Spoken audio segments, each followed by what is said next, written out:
আপনার কাছে জানতে চাচ্ছি যে কেন আপনাকে ভোট দিবে শিক্ষার্থীরা এবং আপনার প্রায়োর কাজগুলো কি হবে? ধন্যবাদ। হ্যালো, সালামু আলাইকুম রহমতুল্লাহ। আসলে আমাকে কেন ভোট দিবে এটার উপর আমরা বলতে চাই, মানুষ আমাদের কাজ দেখে আমাদেরকে ভোট দিবে। আমরা 2019 সালে পূর্ণাঙ্গ প্যানেলে আমরা ডাকসু নির্বাচন করেছিলাম। তখন আমাদের সাথে আমাদের জামালউদ্দিন খালিদ ভাইও ছিল। তখন সিচুয়েশনটা ছিল অনেক কঠিন, বিশেষ করে ইসলামপন্থীদের জন্য। আপনারা জানেন তখন নামাজ পড়লে আইডেন্টিফাই করা হতো যে সে জঙ্গি কিনা, সে শিবির কিনা, বিভিন্ন আইডেন্টিফাই করে তাদের উপরে অত্যাচার নির্যাতন করা হতো এবং এর বিরুদ্ধে কেউ কথা বলবে এরকম অবস্থানটুকুও ছিল না। ঠিক আমরা সেই মুহূর্তে 2019 সালে পূর্ণাঙ্গ প্যানেলে নির্বাচন করেছিলাম নানা প্রতিবন্ধকতাকে সামনে রেখে। এর আগে এবং এর পরে যত ধরনের আন্দোলন অন্যায় অত্যাচারের বিরুদ্ধে হয়েছে, প্রত্যেকটা আন্দোলনে আমরা শিক্ষার্থীদের সাথে ছিলাম।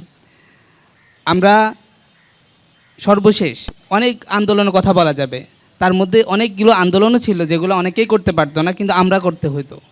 তার মধ্যে আছে হিজাব ফোবিয়ার আন্দোলন, যে আমাদের ঢাকা বিশ্ববিদ্যালয়ের পোশাকের স্বাধীনতার বিষয়ে কথা বলা হয়, অবশ্যই আমরা সেটা স্বীকার করি, কিন্তু আমাদের যে সমস্ত বোনরা হিজাব পরে তাদেরকে বিভিন্ন অজুহাতের মাধ্যমে হেনস্থা করা হতো।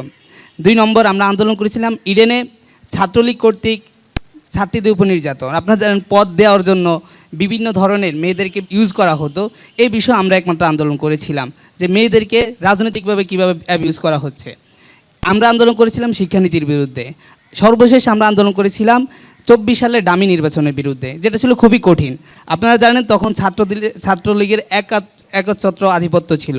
আমরা এই ক্যাম্পাসের মধ্যেই ভোট চোর শেখ হাসিনা ভোট চোর, আমরা আওয়ামী লীগের রক্তচক্ষু উপেক্ষা করে এই ক্যাম্পাসে আমরা আন্দোলন করেছিলাম।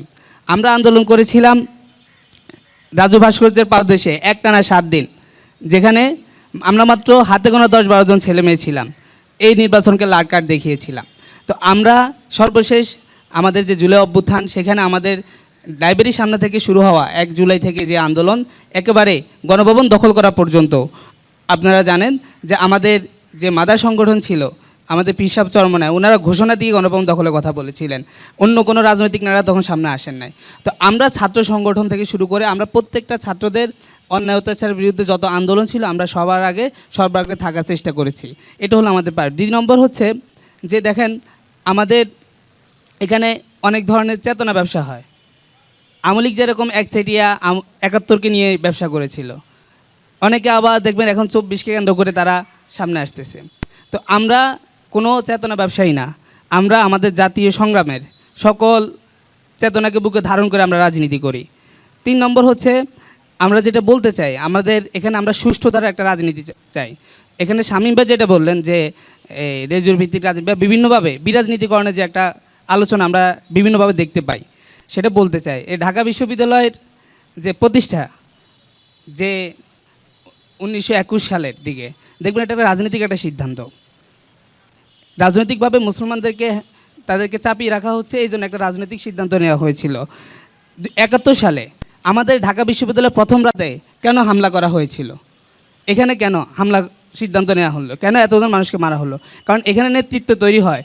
যদি এটাকে নীরব করা যায়, এটাকে নিয়ন্ত্রণ করা যায়, তাহলে পুরো দেশকে নিয়ন্ত্রণ করা যাবে। 24 আন্দোলন আমরা দেখি। তো এরকম ঢাকা বিশ্ববিদ্যালয় আমরা একটা রাজনীতি থাকবে, ছাত্র রাজনীতি থাকবে, কিন্তু আমরা চাই সেটা যাতে আধিপত্যের রাজনীতি না হয়। আমরা এখানে এই জন্য আমরা আমাদের যে ঘোষণাপত্র, সেখানে আমরা বলেছিলাম beyond politics, beyond fair, DUCSU for a brighter frontier, অর্থাৎ অপরাজনীতির বিরুদ্ধে ভয়ের ঊর্ধ্বে গিয়ে উজ্জ্বল সম্ভাবনা একটা ডাকসু আমরা ছাত্রদেরকে উপহার দিব। আচ্ছা, আমাকে একটু সংক্ষেপে বলবেন যে আপনি যদি নির্বাচিত হন, প্রথম 100 দিনের মধ্যে আপনি কোন কাজটা হাত দিবেন সবার আগে? আমি প্রথম যে কাজটা করব সেটা হলো, আমরা চাইব যে আমাদের ছাত্রদের যে খাদ্যের যে বিষয়গুলো আছে, আমাদের আবাসন সংকটের জন্য যে সমস্ত ছাত্ররা এখন পর্যন্ত আবাসন ঠিক করতে পারে না, কারণ আমাদের ফার্স্ট ইয়ার ছেলেরা আসছে এখন মাত্র, তারা কঠিন আবাসন সংকটে থাকে। আমরা চাইব তাদেরকে হলে ব্যবস্থা করা, হলে যদি তাদের সিট ম্যানেজ করা না যায়, তাদের বৃত্তির মাধ্যমে তাদের বাইরে ওই বিভিন্ন ম্যাচের মাধ্যমে তাদের ব্যবস্থা করে দেওয়া।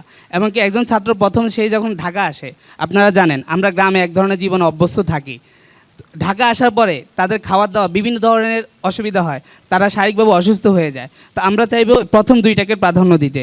এক নম্বর হচ্ছে তাদের আবাসন সংকট, দুই নম্বর তাদের স্বাস্থ্যসম্মত খাবার করা। এর পাশাপাশি আমরা চাইবো আমাদের যে শিক্ষার মান, এগুলো সবাই বলতেছি আমরা চাইবো আমাদের হলগুলোতে যাতে আবাসিক ডাক্তারের একটা ব্যবস্থা করা হয়, জি। আবাসিক ফার্মেসির ব্যবস্থা করা হয়। মানে একজন ছাত্রের যে মৌলিক অধিকারগুলো আছে বুঝতে পেরেছি ইয়াসির আরাফাত।